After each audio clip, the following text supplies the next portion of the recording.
Orang itu sekarang hanya mau belajar dari guru agama A atau B, nggak mau dari yang lain, Iya. dari buku ini, nggak mau dari buku itu, dan lain sebagainya. Dan itu justru menutup diri tadi, Pak. Iya, jadi wong kita kan sadar bahwa manusia itu tidak mungkin sempurna, selalu ada kurangnya, selalu tidak sampai pada titik yang paling benar selalu.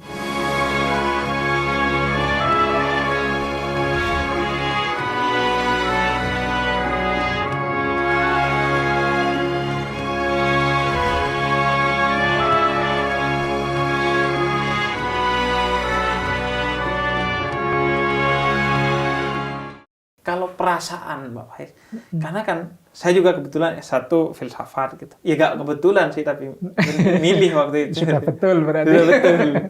Nah, tapi kan kadang egonya naik orang belajar Iya. filsafat, sebagian itu egonya naik karena merasa sudah bisa berpikir filosofis, bisa bilang orang, wah tidak logis dan lain sebagainya. Nah, Pak Faiz mengendalikan itu gimana? Enggak, jadi di antara yang saya temukan ketika belajar filsafat itu, sepanjang sejarahnya filsafat itu, sepanjang sejarah itu, pikirannya filosof A nanti dikritik oleh filosof B selanjutnya. Filosof B ini dikritik lagi oleh di zaman selanjutnya filosof C. Dari situ saya mengambil pelajaran bahwa berarti memang kebenaran hasil temuannya manusia itu memang akan berkembang terus. Jadi tidak boleh saya merasa bahwa kebenaranku itu sekarang yang paling benar, yang paling final, yang paling itu.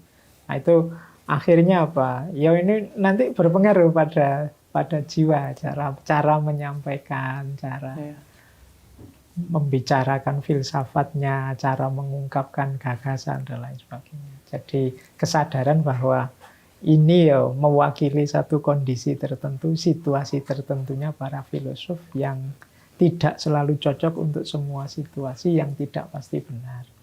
Dan ini kalau dikontekskan dengan hidup saya, ya mungkin mewakili bagian hidupku yang ini, yang ini. Sehingga menyampaikannya lebih mudah. Nah, selanjutnya juga yang paling banyak itu ceramah-ceramah Pak Faiz di judul-judulnya juga di YouTube itu kaitannya dengan cinta. Nah, sebenarnya dengan banyaknya pengajian tentang cinta itu Pak Faiz, cinta itu kalau menurut Pak Faiz gimana Pak Faiz? Ya memang saya tidak tahu ya, tema ngaji itu sebenarnya beragam macam-macam. Tapi memang menurut saya nilai hierarki nilai dalam kehidupan kita itu yang paling tinggi ya yang berhubungan dengan cinta. Saya selalu menjelaskan kita menjalankan yang benar dan baik dalam hidup ini itu level hierarkinya 4. Yang pertama terpaksa, yang kedua kewajiban, yang ketiga kebutuhan, dan yang paling tinggi nomor 4 ini cinta. Jadi banyak orang baik, banyak orang benar juga pastinya dalam hidup ini. Tapi puncak kebaikan dan puncak kebenaran itu nanti adanya di cinta. Ada yang kebaikan itu hanya terpaksa misalnya. Terpaksa itu berarti sebenarnya dia tidak mau, tapi ya harus begitu, itu terpaksa. Ada yang kewajiban, ya memang saya wajibnya sholat, saya wajibnya menghargai orang. Itu kan nada wajib ini kan seperti ada nada, kalau bisa tidak begitu ya tidak apa-apa. Ada yang kebutuhan, kalau kebutuhan itu biasanya ada pamrihnya. Jadi saya sholat biar hati tenang, saya sholat biar ini ada pamrihnya. Nah puncaknya itu cinta. Cinta itu ketika seseorang tidak sekedar mikir pamrih, tidak hanya pemenuhan kewajiban, tapi sudah mengikis egonya hanya memikirkan yang dicintai. Ini biasanya dalam hierarki nilai dia posisinya paling tinggi. Kalau relasi sudah cinta, dia di atasnya itu sudah tidak ada. Kalau kebaikan sudah levelnya cinta, itu nyari lebih dari itu sudah tidak ada. Ya. Jadi, makanya ketika saya mengangkat tema macam-macam belajar filsafat itu, ya, ketemunya puncaknya ya adanya di cinta. Di cinta, benang merahnya di iya, jadi benang merah. Nah, oke, itu puncaknya Pak Faiz. Kemudian caranya ini Pak Faiz, tangganya untuk ke sana itu gimana ya, Pak Faiz? Cinta itu satu-satunya relasi yang tidak bisa dipalsukan. Okay. Karena nomor 1 cinta itu hubungannya dengan passion. rasa. Hmm. Rasa ini kan tidak bisa. Iya. Kita kalau tidak mencintai seseorang, kita tidak bisa memalsukan rasa biar cinta. Makanya ada passion. Nah, passion ini ada beberapa kalau bahasa anunya tips untuk bisa menumbuhkan passion, menumbuhkan cinta. Kalau orang Jawa ada istilah kulino. Tresno jalaran saka kulino. Cinta itu dibiasakan. Nanti passionnya muncul. Oke. Ya, jadi yang pertama memang dibiasakan kalau ingin bisa mencintai. Ingin bisa cinta dengan sesuatu atau seseorang, coba biasakan dengan itu. Nanti lama-lama kan. Walaupun awalnya terpaksa, Iya, nggak apa-apa terus. iya, teruskan saja. Sedekah, kemudian apalagi sholat, kemudian apalagi aktivitas kebaikan itu jalankan saja rutin, lama-lama cinta. Biasanya kalau sudah cinta itu, yang biasanya sedekah, tidak sedekah, ada yang ganjel, tidak enak rasanya. Kita kan istiqomah sholat, sejak bisa sholat kita sholat, tidak putus-putus. Itu ninggal sholat atau ketinggalan sholat itu rasanya ganjel luar biasa. Berarti sudah muncul rasa. Ada yang pertama passion. itu Iya. dibiasakan. Ya, jadi yang pertama dibiasakan. Yang kedua disadari. Jadi disadarkan diri ini bahwa tidak ada sesuatu yang tidak ada indahnya. Apapun itu ada sisi indahnya, ada sudut istimewanya. Jadi ini jalan kedua. Tapi ini jalan keluar, dua-duanya jalan keluar, membiasakan, kemudian mencari keindahannya.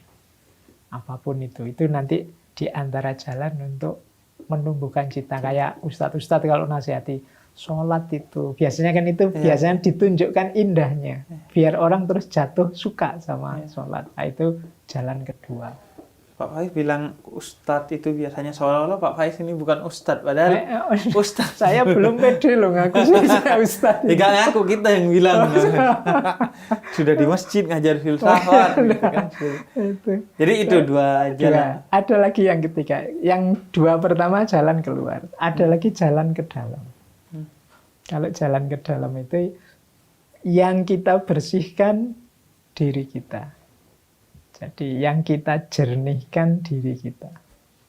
Jadi nanti kalau dalam bahasanya sufi itu mengalahkan ego, menjernihkan hati, tazkiyatun nafas, macam-macam. Kalau jiwa kita bersih, jernih, termasuk kalau dalam tasawuf dari penyakit-penyakit hati, itu pasti akan yang muncul keluar itu cinta kepada apapun. Iya. Tapi mungkin nggak Pak Faiz ada seseorang yang kemudian kesulitan gitu untuk menerapkan itu, mengaplikasikan itu gitu. Banyak, tidak cuma mungkin. Banyak orang yang susah mewujudkan itu. Kalau dalam bahasa agama itu sebabnya karena terlalu banyak hijab.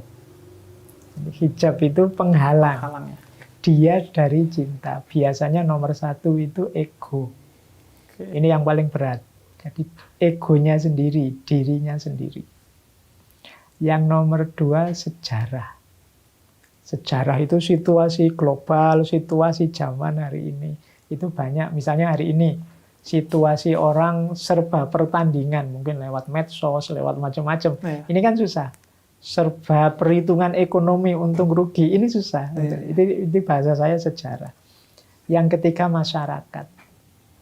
Masyarakat ini ya hubungannya dengan adat, hukum, tradisi, ini kadang-kadang juga menghalangi. Kan banyak cerita-cerita cinta itu penghalangnya budaya, adat, tradisi, itu banyak dia jadi penghalang. Kemudian yang terakhir alam. Jadi kadang-kadang situasi kayak wabah seperti pandemi ini, orang sakit, ya kalau orang sedang sakit itu kan ya dia apa-apa disuruh mbok ya cinta mbok ya aduh efek dia mikirnya yang penting saya sembuh dulu. Ya dari 4 yang saya sebutkan tadi yang paling berat memang ego. Jadi yang membuat orang susah menapaki jalan itu cinta. Yang paling dasar. Yang paling susah dan paling berat untuk ditaklukkan. Nah, kalau anak muda itu punya istilah namanya bucin, Pak Faiz. Jadi budak cinta. Nah, Pak Faiz setuju nggak kita sampai budak cinta itu? Iya, jadi Antara setuju tidak setuju ya sebenarnya tergantung definisi kita tentang bucin.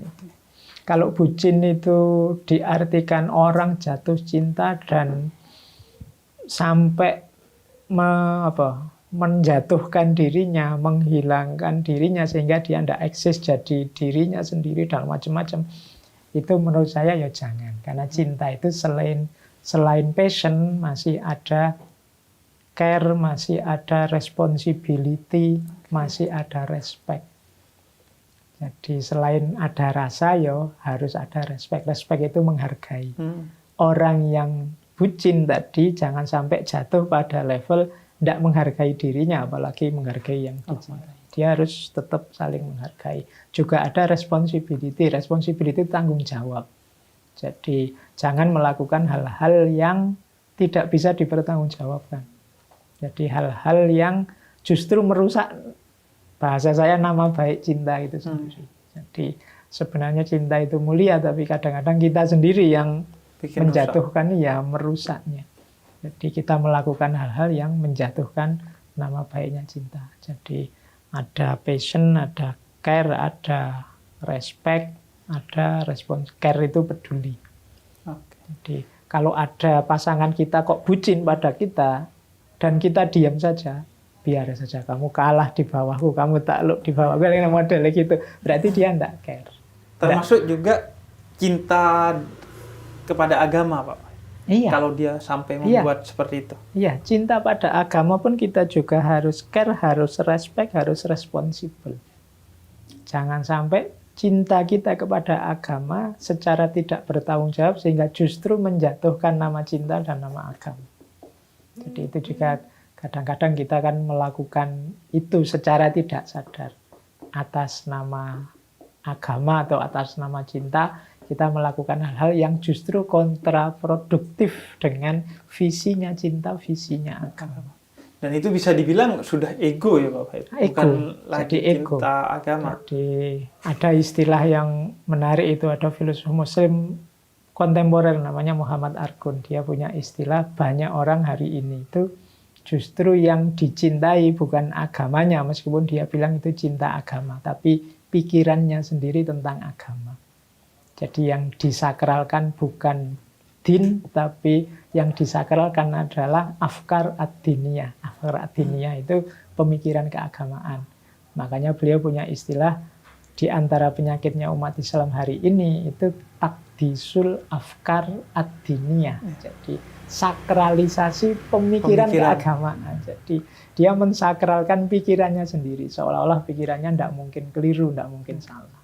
Itu relate sekali. Kadang orang itu sekarang hanya mau belajar dari guru agama A atau B, nggak mau dari yang lain, dari buku ini, nggak mau dari buku itu, dan lain sebagainya. Dan itu justru menutup diri tadi, Pak. Iya, jadi kita kan sadar bahwa manusia itu tidak mungkin sempurna, selalu ada kurangnya, selalu tidak sampai pada titik yang paling benar selalu. Ya. Dan Rasulullah kan juga bilang kita itu yang terbaik, ya yaumuhu khairun min amsihi.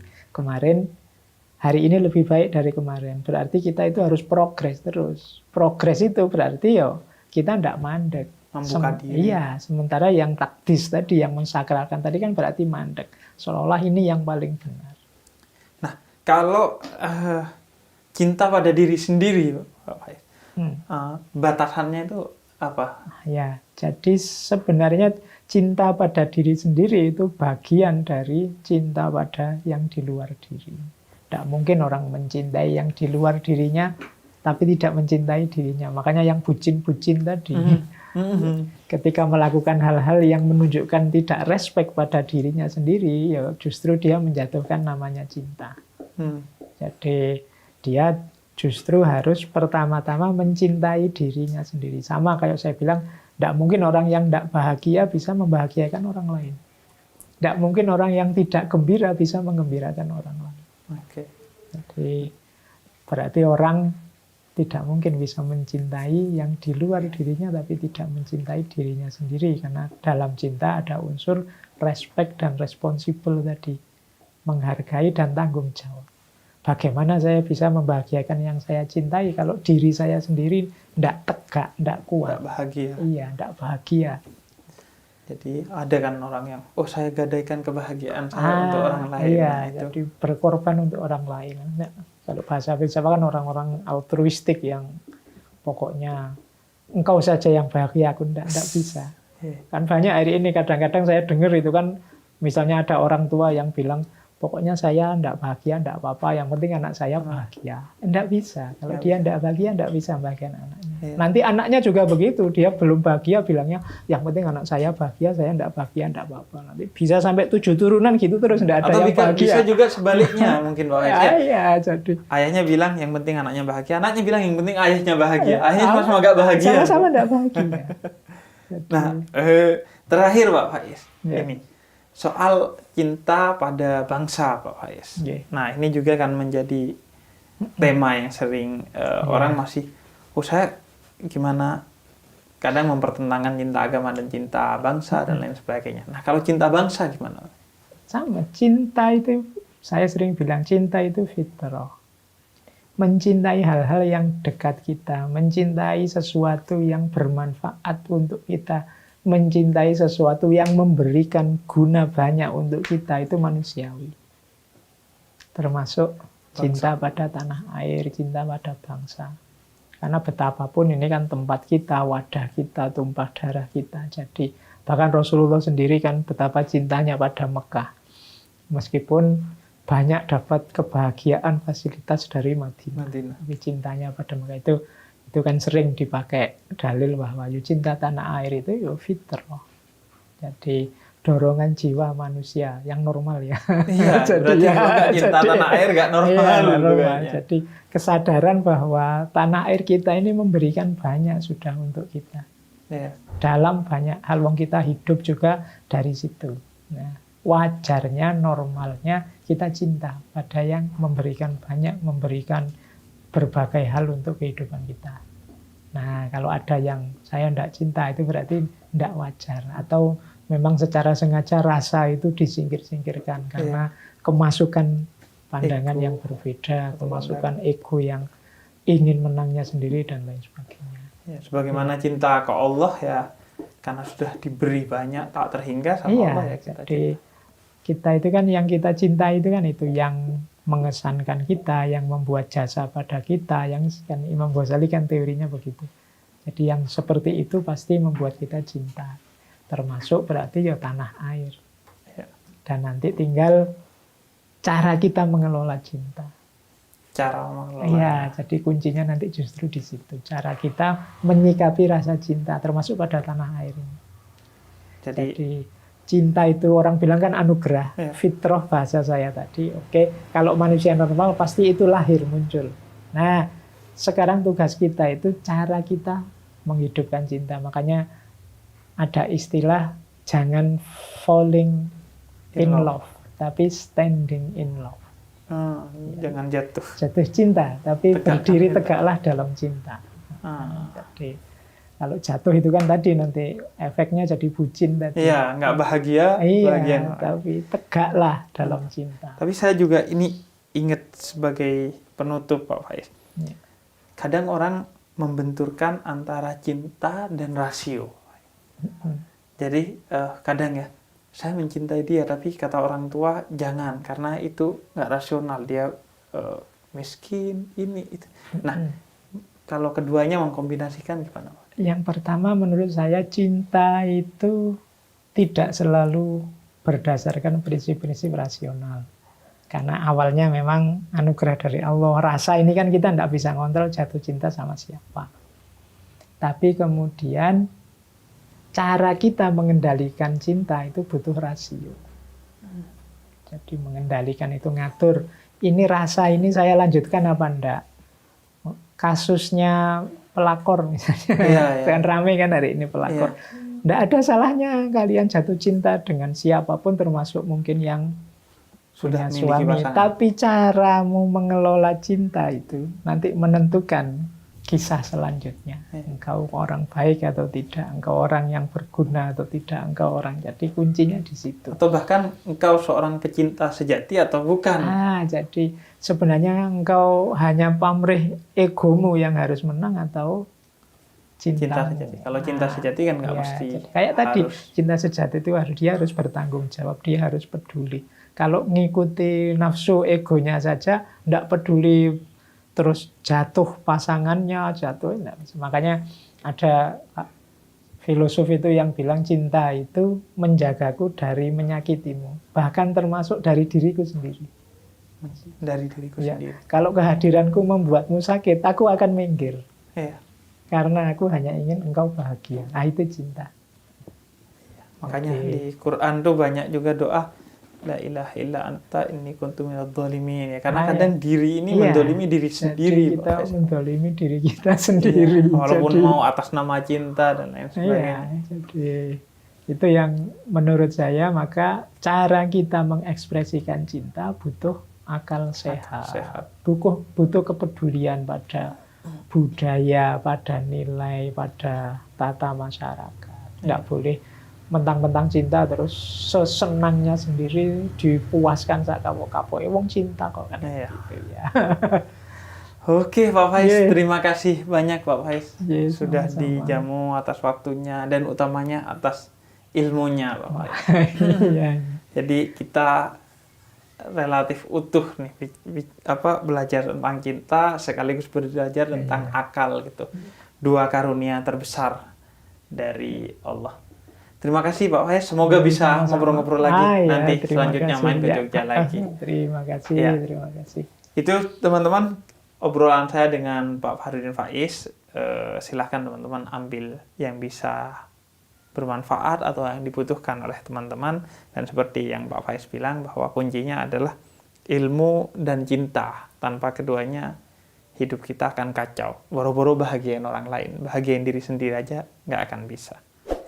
Terus tonton video-video di Cahaya untuk Indonesia dan subscribe juga channel Cahaya untuk Indonesia. Wassalamualaikum warahmatullahi wabarakatuh.